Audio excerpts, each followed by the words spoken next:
Today I'm trying food from Five Guys for the very first time. It's been incredibly hyped by many friends, but I've never made it there myself to try their food. That changes today, so let's see what's to it. For the purpose of doing a thorough review, I tried two different Five Guys in completely different locations to see if the experience was somewhat consistent, and I will say it absolutely was in every way, from the preparation of the food, the taste, and the overall environment of the restaurant itself. It was consistent. It's something I like to test in these reviews because you could have a one-off good or one-off bad experience, but doing it multiple times allows you to see the consistency there, which is definitely important when it comes to restaurants and reviewing food. Before even touching on the food at all, I will say that the environment of the restaurant was really nice in both instances. I like the bright lighting, the evident cleanliness of the restaurant, and the evident diligence of all the workers. Great service was clearly a priority to the workers of both locations, which I really appreciated. For my first time, I ordered a cheeseburger as it comes with no extra toppings and a small fry. I felt like I had to keep it simple and classic in order to get a good first gauge of this place.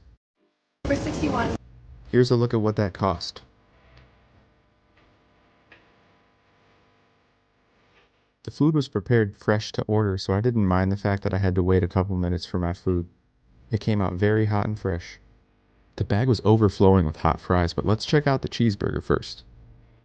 Both times around, I thought the presentation on the burger was good. You can see it was an ooey gooey cheese explosion, which I had no problem with.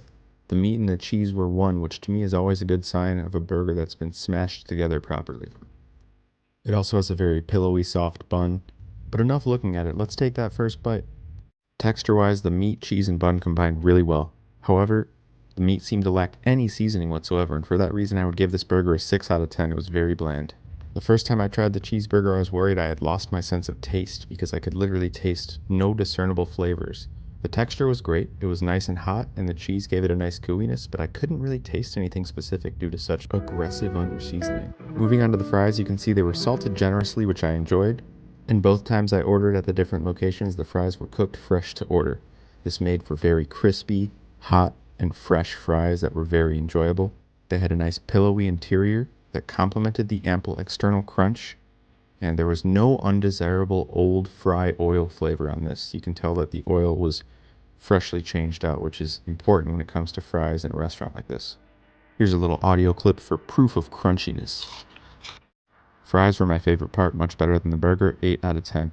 That does take us to the conclusion of this review. Overall, I found the burger really underwhelming, so underseasoned that there was almost no discernible flavor from it. I thought the fries were really solid, but for the price, I don't think this was worth it. I thought it was very overhyped, to be quite honest. Let me know if there's something I really blatantly missed from the menu and should come back to try, and let me know what else you'd like to see me review in terms of food in the future. Thanks for tuning in. Hit those comments with any recommendations, and I'll see you on the very next video. Peace.